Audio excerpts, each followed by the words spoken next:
Hello friends, we have been seeing the current affairs related issues, how the questions are being asked as part of the crash course to civil service exams. Let us continue with try to continue with the session based with respect to the anti-defection law. See, the anti-defection law has been in news for quite some time and for several reasons. For example, there were issues relating to the Manipur Legislative Assembly, right? And most important with respect to Karnataka. So in Karnataka and then in Madhya Pradesh, people, immediately after the elections, Karnataka episode everyone will remember, immediately after the elections, no political party gained majority and a government was formed with the Congress party support, but immediately several MLAs from Congress party and other political parties resigned.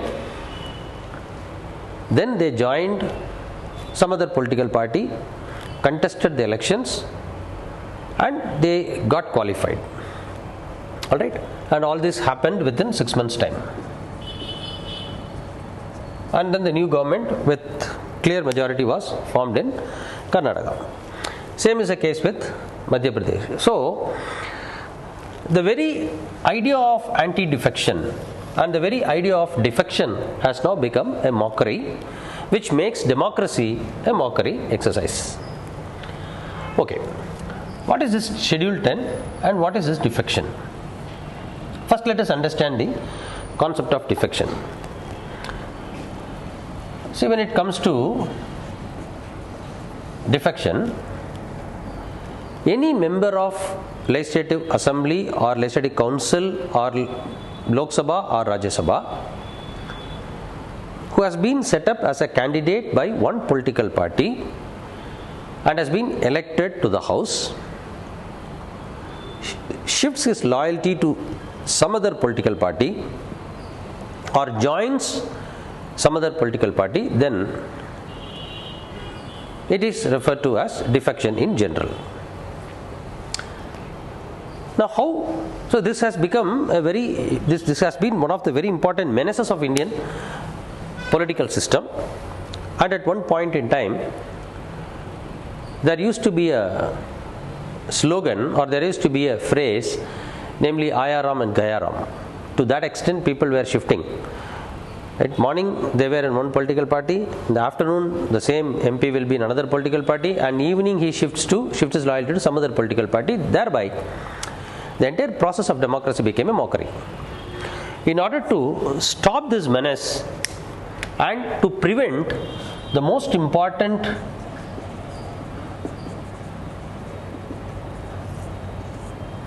phenomenon called horse trading, like MLAs and MPs being traded like how the horses are traded for benefit, shifting their loyalty. In order to stop this, the Anti-Defection Law was enacted by the Constitution, 52nd Amendment Act.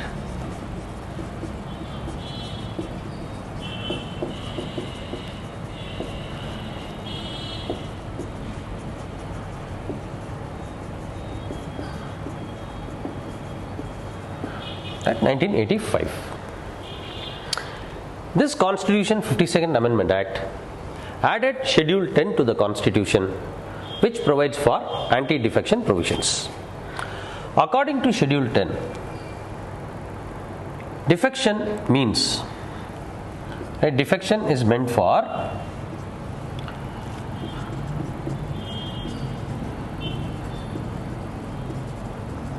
the conditions were laid down for elected members and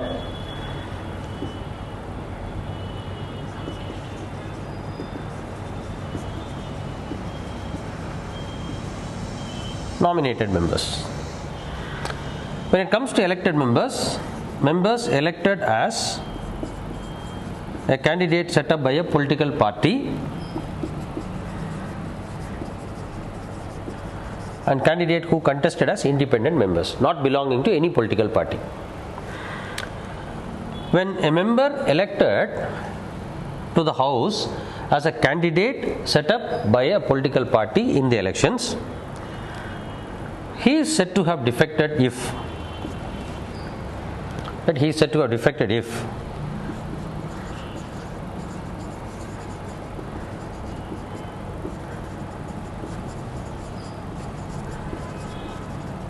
he votes against the party whip on the floor of the house upon any issue, or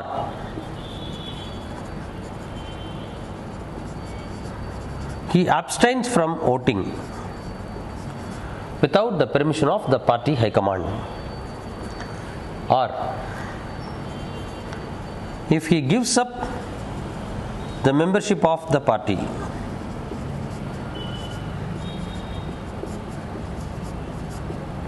or if he joins any other political party. Under any of these conditions, a member elected as a party candidate will be considered to have been defected and he will be disqualified to continue as a member of that house.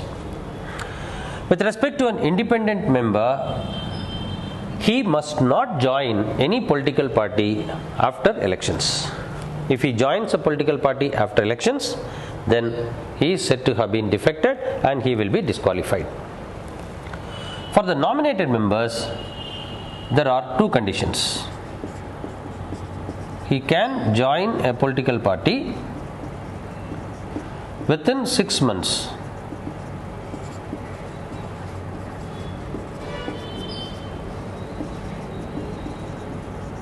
from the date of entering upon office. That is, from the date on which he takes oath of office and takes up the seat in the Lok Sabha or Rajya Sabha or Legislative Assembly or Legislative Council. Within 6 months from that date, he can join any political party. If he joins that political party, then he will be treated as that party candidate, and from then onwards, these 4 conditions will be applicable to him. Supposing if he did not join any political party before the expiry of 6 months, then he will be treated as an independent candidate, and after that he should not join. If he joins any political party, he will be considered to have defected and he will be disqualified. So this is how the disqualification under defection takes place. But unfortunately, what happens now? The members circumvent and bypass the entire provision. They themselves resign. Right? They themselves resign and they contest the elections. See, what happened actually? So this is the provision of disqualification on the ground of defection, as you know. Now, what is actually happening? How this law is being bypassed? Let me explain to you. After the Constitution, 91st Amendment Act, the two things were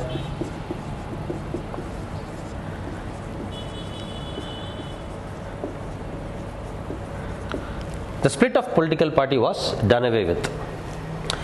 Previously, if minimum of 1/3 of the legislative party splits, for example, there are 21 MPs in Lok Sabha for a particular political party, of which 1/3 is 7 MPs, split from that party and joins any other political party, this will not attract the defection, disqualification on the ground of defection. Let me repeat.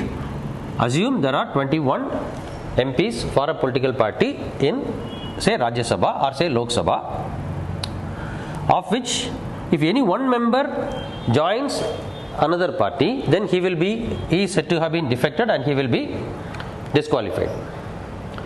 On the other hand, if 1/3 of the members split from the party, then it will not attract the defection provision. Right? If 1/3 members did not, right? If 1/3 members joined the political party, then it will not attract their. They will not be considered as defectors. right? This created some sort of this gave a political space, and horse trading was done on a wholesale kind. It's like instead of buying a horse one by one, you buy 7 horses out of 21, you get scot free, and you escape the snoozes of the law, the lesions of the law. That was what was being done. Hence, this concept of split was done away with by the Constitution 91st Amendment Act. Along with that, instead of split, now merger has been added. Merger of parties. For example, there are about, say, 21 MPs of a political party X in the parliament, of which 15 MPs want to join a party Y. The party leader dissolves the party Y, party X, and merges the party with Y. And 15 MPs are ready to go with the decision. However, 6 MPs feel that it is wrong because they have been elected by the people of the constituency based on their election manifesto and the political principles, and therefore we cannot surrender our principles, and therefore we will not join. Likewise, the 6 MPs are rebelling. What should be them? Should they be considered as defecting? No. So such MPs or MLAs who do not want to join a political party even after their political party merges with another party, then they shall not be deemed to have defected, and the provisions of disqualification will not attract with respect to them. I hope it's clear to you. This is one aspect. Thirdly, the third aspect is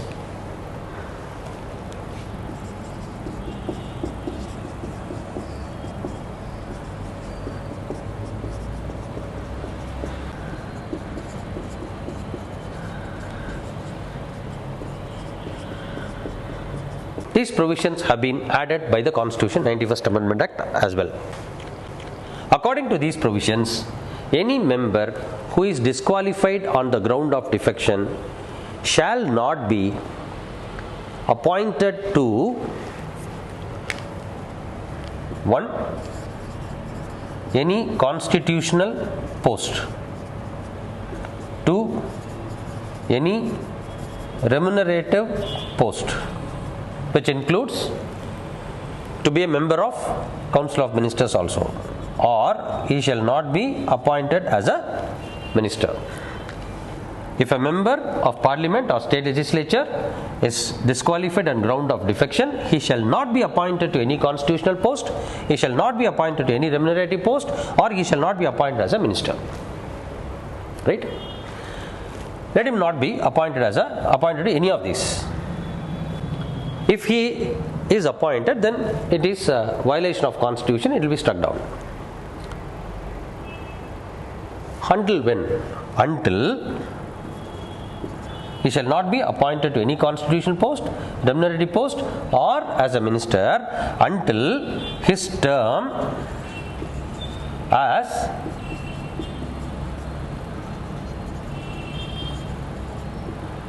then member. His term as a member, meaning, supposing, let us assume an MP or a member of parliament X is disqualified. Say he has got elected in the year 2014. In 2015, he leaves the political party to which he originally belonged and joins another political party, as a result of which he is disqualified. So his term as then member would be until 2019. Right, until 2019. So from 2015 to 2019, till his term as such member, right, as such member expires, till 2019, he shall not be appointed to any constitutional post or any remunerative post or as a minister. If he is appointed, it will be violation of the constitution. However, or until his term as such member expires, or he becomes a member, whichever is earlier.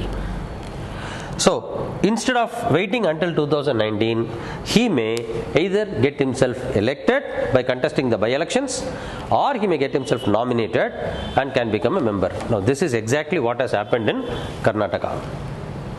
Instead of leaving the party which set them as candidate, they resigned and joined a political party. If the MLAs had joined the political party, other political party than the one which set them as candidate in the election, they would have, the defection provisions would have been attracted and they would have been disqualified. To avoid it, what they have done is they have simply resigned from the post of MLA, joined another political party, got the tickets, then got elected again within 6 months, and they are now being appointed to minister because this condition is satisfied.